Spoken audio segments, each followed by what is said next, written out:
Hello guys, welcome back to my channel Edugrabber. और आप सबका स्वागत है फिर से हमारी एक नई शानदार वीडियो में। आज की वीडियो थोड़ी डिफरेंट होने वाली है बिकॉज अभी तक मैं काफ़ी टाइम से जो वीडियोस डाल रही थी वो अबाउट रिगार्डिंग जितने भी अभी एंट्रेंस एग्जामिनेशन हुए हैं उनका जो भी अपडेट आता है उनके रिगार्डिंग होती रही हैं। लेकिन मैंने आप लोगों से ये भी प्रॉमिस किया था कि जो भी स्टूडेंट जो है नेक्स्ट ईयर के लिए प्रिपेयर कर रहे हैं एमए पॉलिटिकल साइंस के लिए, या फिर जो अभी एमए का एंट्रेंस दे चुके हैं और अब यूजीसी नेट या फिर यूपीएससी इस टाइप के कोई एग्ज़ाम देने वाले हैं जिनमें पॉलिटिकल साइंस का एक मेजर रोल जो है होता है, तो उसमें जो है आपको फिर से जो आपने एमए के लिए पढ़ा था वो सब आपको दोबारा पढ़ना है इन a different way. In a different way का मतलब है कि थोड़ा और डीपली पढ़ना पड़ेगा बिकॉज पेपर जो है मोस्टली अब सारे ऑब्जेक्टिव होते हैं, चाहे आप यूजीसी नेट का देने वाले हो, चाहे आप नेक्स्ट ईयर एमए का देने वाले हो, कोई भी पेपर देने वाले हो तो मोस्टली जो है सब ऑब्जेक्टिव ही होते हैं। तो ऑब्जेक्टिव के लिए आपको जो है एक एक थिंकर पूरा अच्छे से पता होना चाहिए बिकॉज क्वेश्चंस कहीं से भी बन जाते हैं। इसलिए मैंने डिसाइड किया बिकॉज लास्ट टाइम जो है मैंने अपना चैनल को न्यू ही स्टार्ट किया था, तो मेरे पास इतना टाइम नहीं था कि मैं आपको सारे के सारे जो है वीडियोस कवर करवा सकूं एक एक थिंकर करके। मैंने जो है आपको हॉलिस्टिकली सब कुछ करवाया था। दैट मीन्स मैंने आपको क्वेश्चंस करवाए थे, प्रैक्टिस क्वेश्चंस करवाए थे और आपको इंपॉर्टेंट टॉपिक्स बता दिए थे एग्जामिनेशन से पहले।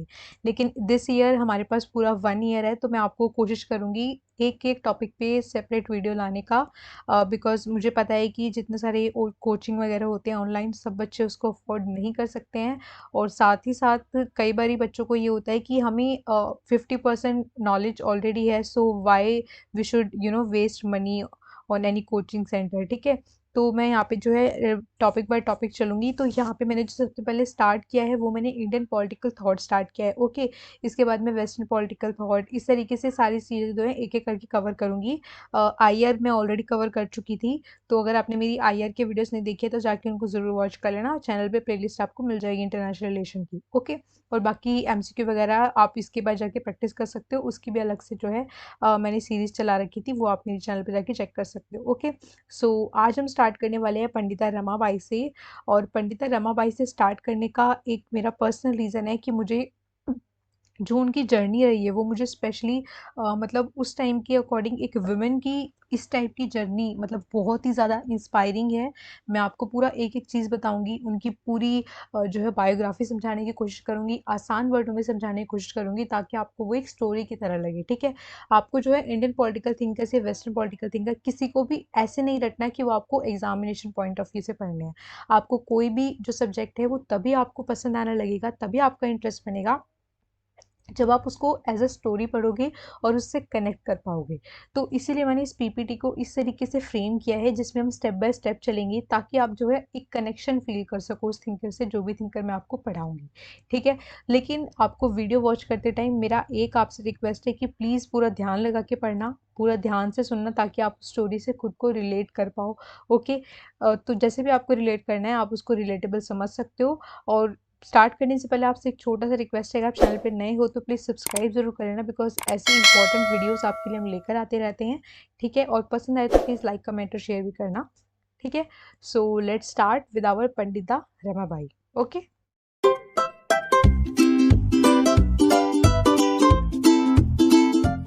सबसे पहले हम इसका इंट्रोडक्शन पढ़ते हैं कि पंडिता रमाबाई आखिर हैं कौन। ठीक है, first feminist in the modern Indian history who struggled for the emancipation of Indian women.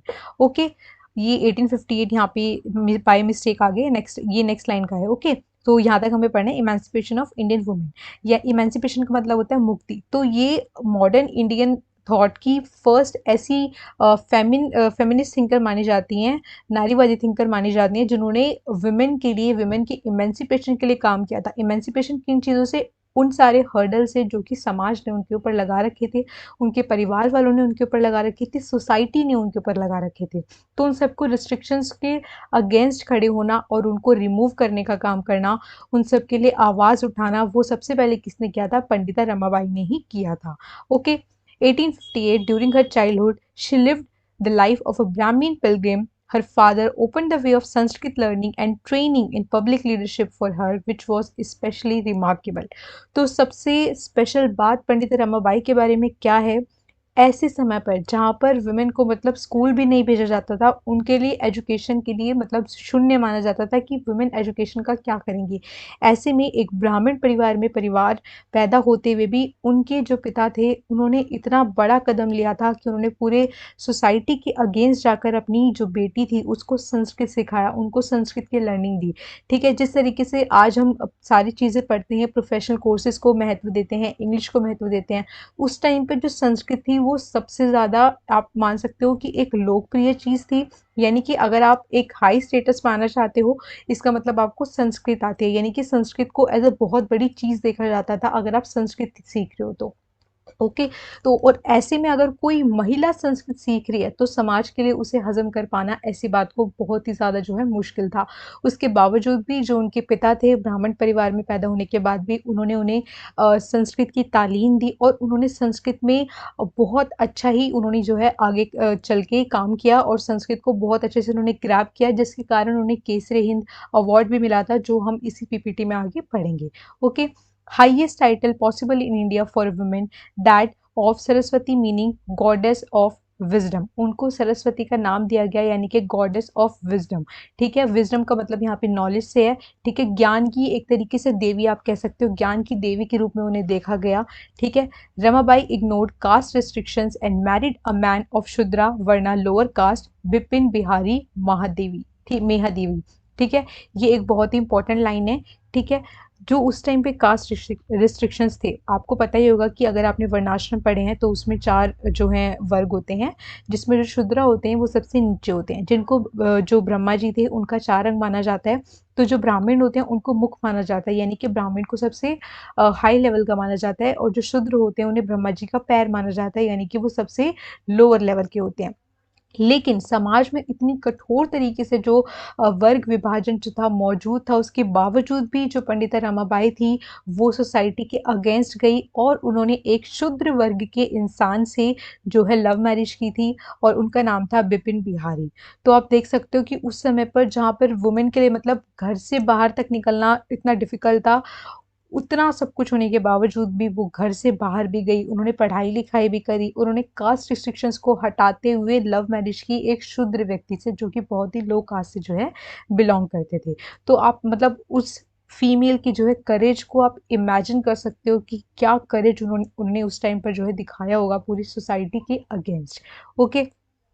Then हम पढ़ते हैं उनके मेजर वर्क्स की। ऐसे मेजर वर्क्स का मतलब है ऐसे कौन से उन्होंने काम किए, कौन सी उनके कार्य थे, यानी कि लिखित कार्यों की यहाँ पे बात हो रही है, यानी कि उनके द्वारा कोई लिखी गई बुक। ठीक है, ये इन बुक से जो है हमेशा ऑब्जेक्टिव क्वेश्चन आते हैं, तो ये आपको 100% पता होना चाहिए कि कौन कौन सी बुक उन्होंने कौन से ईयर में लिखी है और कौन सी मेजर बात उन्होंने उस बुक में जो है लिखी है। ठीक है, तो सबसे मेन बुक उनकी कौन कौन सी है? फर्स्ट है आपकी स्त्री धर्म नीति, सेकेंड है आपकी the cry of Indian women, and third जो सबसे मोस्ट फेमस बुक उनकी थी वो थी the high caste Hindu women.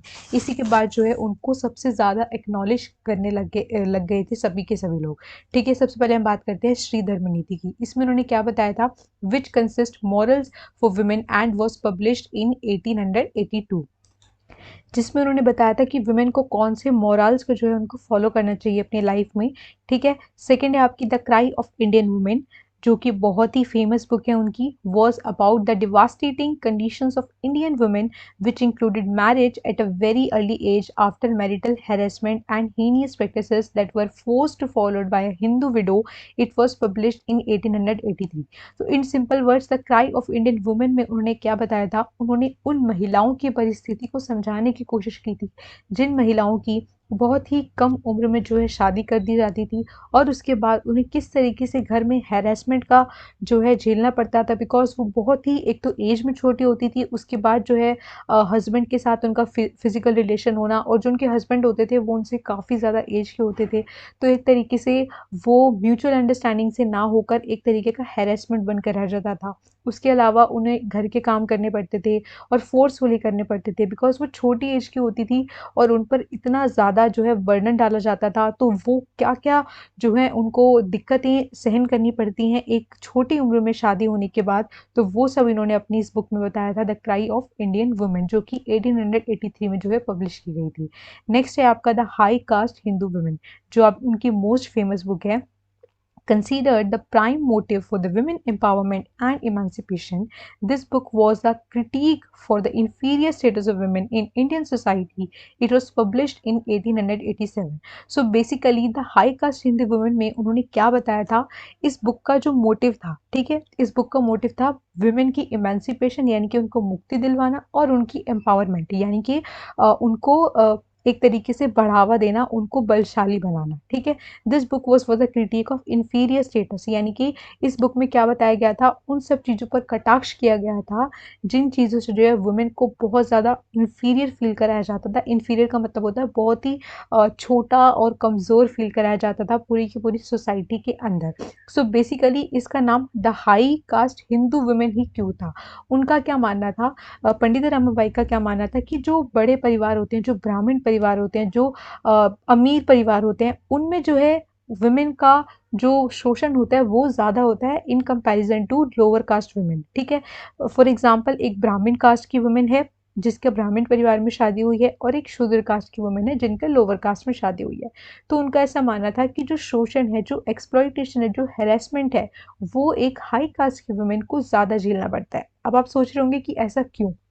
तो इसका रीज़न उन्होंने ये बताया कि जो छोटी वुमेन होती है, यानी कि जो छोटी कास्ट की वुमेन होती हैं, वो जो वर्क करती हैं घर में, वो एक पार्टिसिपेशन के थ्रू करती हैं, okay.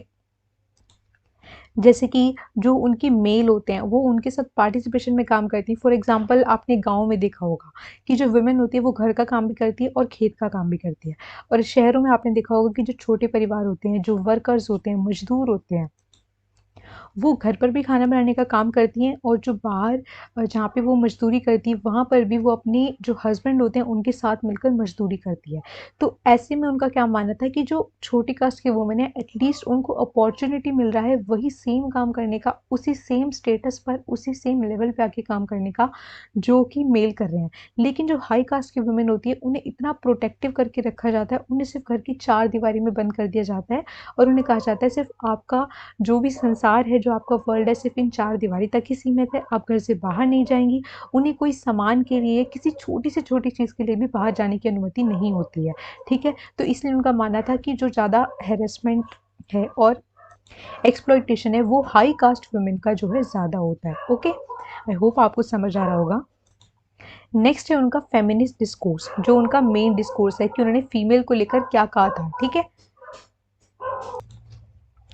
She founded the first feminist organization of India, Arya Mahila Sabha, in 1881 at Pune. तो उसके बाद जब उन्होंने विमेन की इतनी ज़्यादा जो है बुरी कंडीशन देखी, तो उन्होंने विमेन के लिए ऑर्गेनाइजेशन बनाया। जो सबसे पहला वो था आर्य महिला सभा, जो उन्होंने 1881 में पुणे में बनाया था।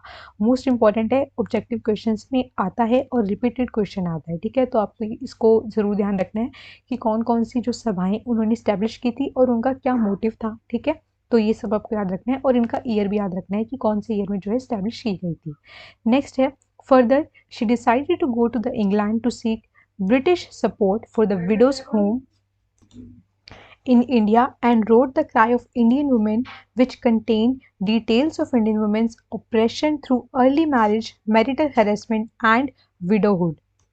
यानी कि इसके बाद जो है वो इंग्लैंड गई थी, जहाँ पे उन्हें सपोर्ट चाहिए था विडो के लिए। जो विडो की कंडीशन है, यानी कि जो विधवाओं की कंडीशन है हिंदुस्तान में, भारत में, उन सब की कंडीशन को सुधारने के लिए, उनके साथ जो अर्ली मैरिजेस हो रही थी, जो मैरिटल हैरेसमेंट हो रहा था, उन सब में जो है सुधार के लिए in 1883 she converted to Christianity and named herself as Mary Rama. ये वेरी वेरी इंपॉर्टेंट है कि उन्होंने जो है क्रिश्चियनिटी में अपने आप को कन्वर्ट कर लिया था। क्यों कर लिया था? बिकॉज जो वो हिंदू की जो जितने भी हर्डल्स थे, जितनी रिस्ट्रिक्शंस थी सोसाइटी में, नॉर्म्स की वजह से, जिस तरीके से महिलाओं को छोटा समझा जाता था, नीच समझा जाता था, उन्हें छोटी उम्र में शादी कर दी जाती थी, उनके ऊपर घर का प्रेशर डाला जाता था, पढ़ाई नहीं करने दी जाती थी। तो इन सभी रिस्ट्रिक्शंस जो थी वो उन्हें क्रिश्चियनिटी में नज़र नहीं आई। क्रिश्चियनिटी में उन्हें फ्रीडम नज़र आया, तो इसलिए उन्होंने जो है अपने हिंदू धर्म से अपने आप को जो है क्रिश्चियनिटी में अपने आप को कन्वर्ट कर लिया था 1883 के अंदर, और अपना नाम रख लिया था रमाबाई से मैरी रामा, ओके। साथ ही अपने डॉटर के साथ, ये जो डॉटर थी वो उनकी जब मैरिज हुई थी, जब उनकी बिपिन चंद्र बिहारी से जब उनकी शादी हुई थी, तो शादी के कुछ ही समय बाद जो है उनके पति की भी जो है मृत्यु हो गई थी। वे केवल अकेली रह गई थी अपने बच्चे के साथ, अपनी डॉटर के साथ। तो उन्होंने अपनी डॉटर के साथ ही जो है क्रिश्चियनिटी में अपने आप को कन्वर्ट कर लिया था। तो आप एक तरीके से उनकी स्ट्रगल देख सकते हो, उनकी जर्नी को देख सकते हो। एक ऐसी महिला जो बचपन से ही पूरे समाज के खिलाफ जो है पली बड़ी थी, उसके बाद जो है शादी के बावजूद उनके जो हस्बैंड थे उनकी डेथ हो गई, और उसके बाद भी उन्होंने इतने सारे कार्य आगे किए, वो सभी के सभी जो है उन्होंने अकेले किए थे पूरे के पूरे हिंदू सोसाइटी के विमेन के लिए। She was inspired by the American ideals of freedom and liberty and hence published the High Caste Hindu Women. The context of this book was a critique of women's condition in India as unwanted and inferior. उन्होंने वो America गई, England के बाद वहाँ पर जाके उन्होंने अपनी जो उनकी मोस्ट फेमस बुक है हाई कास्ट हिंदू वुमेन, वो उन्होंने वहाँ पे जाके पब्लिश की। इस बुक के अंदर जो है उन्होंने बताया था कि एक इंडियन वुमेन को क्या क्या तकलीफ़ों से गुजरना पड़ता है, उनकी कंडीशन क्या है इंडिया में। उन सब से जो है उनको बहुत बहुत ज़्यादा जो है पॉपुलैरिटी मिली इस बुक के through, high caste Hindu women से। She got the financial assistance from United, यानी कि यूएसए से उनको फाइनेंशियल असिस्टेंस भी मिला विडो के लिए काम करने के लिए, जो कि हिंदू वुमेन थी उनके लिए काम करने के लिए। And therefore, after returning to India in 1889, she opened a secular residential school for high caste widows, the Shraddha Sadan. ये आपको इम्पोर्टेंट है पढ़ना, ठीक है, इसको याद रखना, द श्रद्धा सदन। तो उन्होंने जो है वहाँ से जब उनको फाइनेंशियल असिस्टेंस अच्छा खासा मिल गया, तो उन्होंने वापस इंडिया में आकर जो है हाई कास्ट जो विडोज थी, यानी कि जो विधवा हो गई थी, उनके लिए एक स्कूल खोला जहाँ पे वो उन्हें शिक्षा देना चाहती थी। उसका नाम उन्होंने रखा था श्रद्धा सदन, जो उन्होंने बॉम्बे में आके खोला था। ठीक है, तो जितने भी मैं आपको सभा बताती जा रही हूँ, जैसे कि मैंने महिला सभा बताया, यहाँ पे श्रद्धा सदन बताया, तो इन सब के आपको नाम पता होने चाहिए। ठीक है, तो उन्होंने जो है अमेरिका से क्या क्या चीज़ें सीखी, अमेरिका से उन्होंने लिबर्टी सीखी, फ्रीडम सीखा कि हिंदू वुमेन को सॉरी एक वुमेन को जो है किस तरीके से वहाँ पे लिबर्टी दी जाती है, इंडिपेंडेंस है वहाँ पे, इंडिया की तरह उनकी वुमेन का कितना अच्छा जो है स्टेटस है, जो वुमेन है इंडिया की वो उनके अकॉर्डिंग कितनी इन्फीरियर है। तो इसलिए जो है वो चाहती थी कि उस सोसाइटी के अकॉर्डिंग ही वो जो हिंदू वुमेन है, जो इंडिया की वुमेन है, उनका जो है उद्धार कर सके। तो इसलिए उन्होंने अपना पूरा जो ज़िंदगी था उनके एजुकेशन के लिए लगा दिया, एम्पावरमेंट के लिए लगा दिया।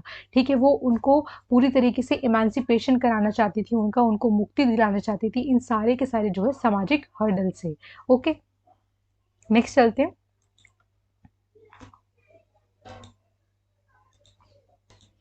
नेक्स्ट है हमारा क्रिटिक ऑफ पेट्रियार्की। पेट्रियार्की का मतलब होता है पितृसत्ता।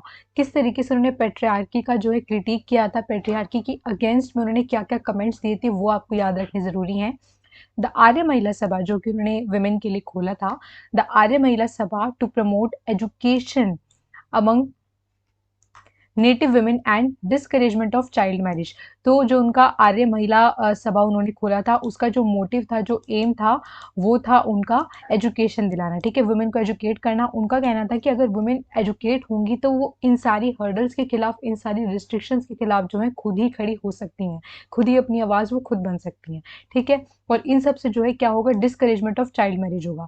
जब उनको नॉलेज आएगी, जब वो एजुकेट हो जाएंगी, तो उनको पता चलेगा किस तरीके से चाइल्ड मैरिज जो है कितनी हार्मफुल है पूरी की पूरी सोसाइटी के लिए और स्पेशली उनके खुद के लिए। Okay, Ramabai also studied Upanishad, Manusmriti and Vedas, which made her realize that how the caste system and social customs helped patriarchy to grow as they were responsible for women's suppression or you can say subordination. Okay, तो रमाबाई ने जो थे उपनिषद, मनुस्मृति, ये वेदास, इन सभी को पढ़ा था, और इन सबको पढ़ने के बाद उन्होंने पूरा कंक्लूजन निकाला था कि चाहे वो उपनिषद हो, चाहे वो वेद हो, चाहे वो मनुस्मृति हो, सभी चीज़ों में जो है वुमेन की जो कंडीशन है वो बहुत ही सप्रेस्ड दिखाई गई है। जितने भी उनमें रूल्स लिखे हैं, रेगुलेशंस लिखे हैं, वो वुमेन को केवल और केवल सबॉर्डिनेट बनाती हैं to women and to society. Women के इमांसिपेशन के लिए उनमें कोई भी चीज़ नहीं लिखी है, वुमेन के इंडिपेंडेंस के लिए उनमें कोई भी चीज़ वहाँ पे नहीं लिखी है। तो इसलिए उन सबको पढ़ने के बाद वो इन सब का जो है खंडन करती हैं कि इसमें जितने भी जो रूल्स लिखे गए हैं, जो वुमेन के अगेंस्ट हैं, वो सारे के सारे जो है नहीं होने चाहिए। हर most popular work, The High Caste Hindu Women points out that miseries faced by the Hindu women. तो जो उनकी बुक है the high caste Hindu women, इन सबको पढ़ने के बाद उन्होंने जो कंक्लूजन्स निकाले, उन सारी मिजरीज को क्या क्या फेस करना पड़ता है वुमेन को, वो सारी मिजरीज उन्होंने जो है, मिजरीज का मतलब यहाँ पे है बैड कंडीशंस, तो वो सारी जो उन्होंने अपनी इस book the high caste Hindu women में जो है लिखी थी कि क्या क्या प्रॉब्लम जो है एक वुमेन को जो है इंडियन सोसाइटी में फेस करनी पड़ती है. In order to improve the condition of women, she suggested 3 key focus areas. ये important है कि उन्होंने women के emancipation के लिए, women की condition में improvement के लिए कौन से 3 focus area बताए थे कि किन चीज़ों से जो है women की condition में जो है सुधार हो सकता है, जिसमें है आपका सबसे पहला आता है सेल्फ रिलायंस, यानी कि जिसको हम आत्मनिर्भर बोलते हैं, यानी कि वुमेन को जो है मेल पे डिपेंडेंट होना बंद करना पड़ेगा और उनको जो है सेल्फ रिलायंट बनना पड़ेगा.